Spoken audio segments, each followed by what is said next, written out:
বন্ধুসকল, যদি আপোনালোকে হেডফোন ব্যৱহাৰ কৰে তেন্তে অলপ সাৱধান হওক। হাই, মই নীৰৱ জোনাক। মোৰ আজি এই ভিডিঅ'টো অলপ বেলেগ ধৰণৰ হ'ব। মানে আগৰ যিবিলাক ভিডিঅ' আছিল তাতকৈ এইটো অলপ বেলেগ হ'ব।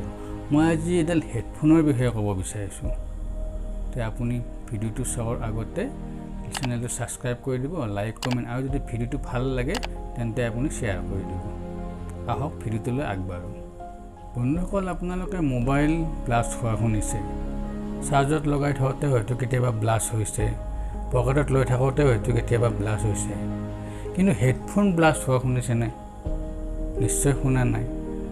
গতিকে আহকচোন আমি আজি এই হেডফোন কেনেকৈ ব্লাষ্ট হয় তাৰ বিষয়ে কিছু কথা আমি জানো।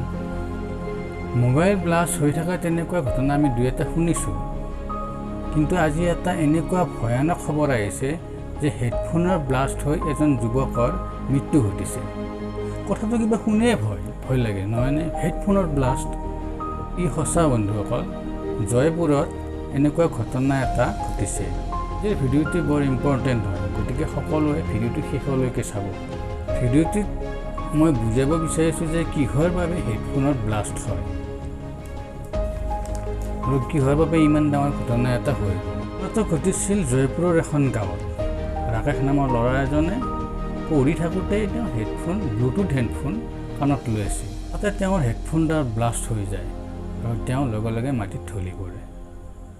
তেওঁৰ কাণ ফাটি যায়, কাণৰ পৰা খুব বহুতো তেজ ওলায়। তাৰপিছত তেওঁক মেডিকেললৈ লৈ যোৱা হয়, কিন্তু মেডিকেলত চিকিৎসাধীন অৱস্থাতে তেওঁৰ মৃত্যু হয়। পিছত গম পোৱা গৈছিল যে ৰাকেশে হেডফোন চাৰ্জত লগাই কেনে কাণত লগাই গান শুনি আছিল, যিটো আমি কেতিয়াও কৰিব নালাগে।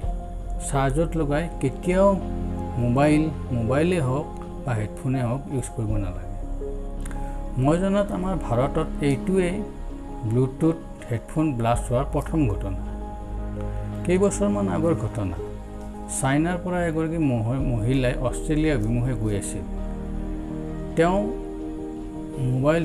হঠাতে ব্লাষ্ট হৈ যায় আৰু তেওঁ বহুত আঘাতপ্ৰাপ্ত হয়।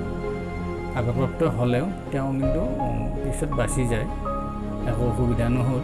কিন্তু আমাৰ ইয়াৰ সম্পূৰ্ণ বেলেগ, কাৰণ আমাৰ ইয়াত এজন যুৱকৰ মৃত্যু হৈছে। গতিকে সঁচাকৈ এইটো ভাবিবলগীয়া কথা। আপোনাৰো যদি তেনেকুৱা এটা অৱস্থা হয়, এনেকুৱা ঘটনা সাধাৰণতে কমেই হয়, তথাপিও আমি সাৱধান হোৱাটো উচিত।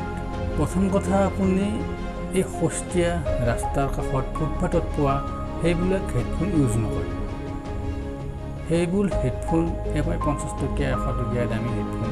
সেইবিলাক কি হয়, মানে কোম্পানীবিলাকৰ কপি হয়। এইবিলাক হেডফোনৰ কোনো পৰীক্ষা নকৰাকৈ বজাৰত তেওঁলোকে মেলি দিয়ে। আমি কম দাম দেখা পাই লৈ ওলাই আহোঁ, চলিলেই হ'ল, গানটো শুনিব পাৰিলেই হ'ল, তেনেকৈ 50 টকাতে আমি সেইডাল কিনি লৈ আহোঁ। কিন্তু সেইটো ভুল, সেইটো কৰিব নালাগে, কাৰণ সেইটো পৰীক্ষা নকৰাকৈ বজাৰত মেলি দিয়ে। কিছুমান ব্যৱসায়ী আছে, তেওঁলোকে কি কৰে, চেমচাঙৰে হওক বা অপ'ৰে হওক, তেওঁলোকে লেবেলখন লগাই দিয়ে এটা নকল সামগ্ৰী।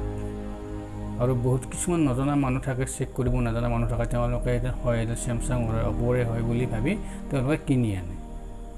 50 টকাত চেমচাঙে হওক বা অপ' কেতিয়াও নিদিয়ে, তেনেকুৱা হেডফোন তেওঁলোকে বিক্ৰী নকৰে। গতিকে সাৱধান হ'ব লাগে। আমি বস্তু কিনোতে সদায় সাৱধান হ'ব লাগে।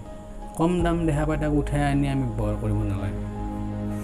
সেই সস্তীয়া সামগ্ৰীবোৰ যিমান পাৰে এৰাই চলক। অলপ পইচা যাওক, কিন্তু ভাল বস্তু আপুনি ব্যৱহাৰ কৰক। আৰু এটা কথা, জয়পুৰত যিটো ঘটনা হ'ল, যিজন ৰাকেশ নামৰ ল'ৰাৰ মৃত্যু ঘটিল, তেওঁ তেনেকুৱা ফুটপাথৰ দোকানৰ পৰা অনা হেডফোন আছিল, ব্লুটুথ হেডফোন। ব্লুটুথ হেডফোনত আপোনাৰ বেটাৰী লগোৱা থাকে, আৰু যদি আপুনি কাণত লৈ শুনি থাকে, হয়তো চাৰ্জ দি থাকে, তেতিয়া বেটাৰী গৰম হৈ যায়। আৰু কাণত লগোৱাৰ ফলত আমাৰ কাণখনতো গৰম হৈয়ে থাকে, তেতিয়া বতাহ সোমাব নোৱাৰিব, তেতিয়াতো কাণখন গৰম হ'ব। গতিকে হেভি হিট হৈ গৈছে বস্তুটো, গৈ কিনে তেনেকৈ ব্লাষ্ট হৈছে। এই সস্তীয়া হেডফোনৰ পৰা আপোনাৰ কাণৰো ক্ষতি হ'ব পাৰে, আপোনাৰ কাণ ডেমেজ হৈ যাব পাৰে, আপুনি কাণ এতিয়া কমকৈ শুনিব লগা হ'ব পাৰে। গতিকে সাৱধান, এইবিলাক বস্তুৰ পৰা আপুনি দূৰতে থাকক। যদি আপুনি ব্লুটুথ হেডফোন ইউজ কৰে তেন্তে সেইটো কেতিয়াও ভুলতে আপুনি কাণত নলগাব। কাণত চাৰ্জত লগাই কাণত নলগাব, সেইটো এটা কথা। আৰু মোবাইল মোবাইলো আপুনি কেতিয়াও চাৰ্জত লগাই ইউজ নকৰিব, কাৰণ আমি যিখিনি সময় মোবাইলটো চলাওঁ আপোনালোকে দেখা পাইছে কেতিয়াবা মোবাইলবিলাক গৰম হৈ যায়, বহুত গৰম হৈ যায়, যাৰ ফলত আমি মোবাইলটো অফ কৰিব লগা পৰ্যায় হৈ যায়। গতিকে ইফালে চাৰ্জৰ গৰম, আনফালে আপোনাৰ টাচৰ গৰম, বা আপুনি যিবিলাক ব্ৰাউজ কৰি থাকিব সেই ব্ৰাউজ কৰি থাকিলেওতো মোবাইলটো কষ্ট পায়। গতিকে তেনেকৈও মোবাইলটো গৰম হৈ যায়। আপুনি অৰিজিনেল চাৰ্জাৰেহে মোবাইল অথবা হেডফোন চাৰ্জ কৰক, তেতিয়া আপোনাৰ কোনো অসুবিধা আহি নপৰে, তেতিয়া বেটাৰীও আপুনি ভালে থাকিব। যদি আপুনি সস্তীয়া এই চাৰ্জাৰেদি আপুনি মোবাইলেই হওক বা আপোনাৰ হেডফোনেই হওক যদি ইউজ কৰে, তেন্তে আপোনাৰ কি হয়, মোবাইলৰ যিটো বেটাৰী থাকে সেইটো গৰম হ'বলৈ ধৰে, বা সেই বেটাৰীটোৰ লাইফ টাইমো কমি আহে। গতিকে তেনেকুৱা সস্তীয়া চাৰ্জাৰ আপুনি ইউজ নকৰিব। হেডফোনেই হওক মোবাইলেই হওক যদি গৰম হৈ যায় তাক ব্যৱহাৰ নকৰিব, তাক ঠাণ্ডা হ'বলৈ দিব, দিয়াৰ পিছতে চাব, যদি ঠাণ্ডা হয় তেতিয়াহে আপুনি তাক ইউজ কৰিব, গৰম হৈ থাকিলে কেতিয়াও ইউজ নকৰিব। মই আপোনাক সস্তীয়া চাৰ্জাৰ ইউজ কৰিবলৈ মানা কৰিছোঁ, কিন্তু মই এইটো কোৱা নাই যে আপুনি বহুত দামী চাৰ্জাৰ কিনক, হেডফোন কিনক, সেইটো নহয়। আপুনি কিছুমান ব্ৰেণ্ডেড আছে, তেওঁলোকে মানে কি এতিয়া বৰ্তমান সময়ত কম দামী হেডফোনো উলিয়াই দিছে, সেইবোৰ ব্যৱহাৰ কৰক। সেইবোৰ কি হয়, কোৱালিটি টেষ্ট হয়, টেষ্ট কৰাৰ পিছতহে সেইবোৰ বজাৰত মেলি দিয়ে। গতিকে সেইবোৰৰ পৰা একো প্ৰব্লেম নাহে। যি ব্যৱহাৰ কৰে মোবাইল বা হেডফোনেই হওক ব্ৰেণ্ডেড কৰিব, তেতিয়া আপোনাৰ লাইফ টাইম থাকি যায়। আৰু ভালকৈ ইউজ কৰিলেতো বহুদিন চলি যাব, যদি আপুনি হেভি ইউজ কৰে হয়তো অলপ কমকৈ চলি যাব, কিন্তু তথাপিও ভালদৰে চলি থাকিব। এনেকুৱা দুৰ্ঘটনাৰ পৰা আপুনি ৰক্ষা পৰিব পাৰিব।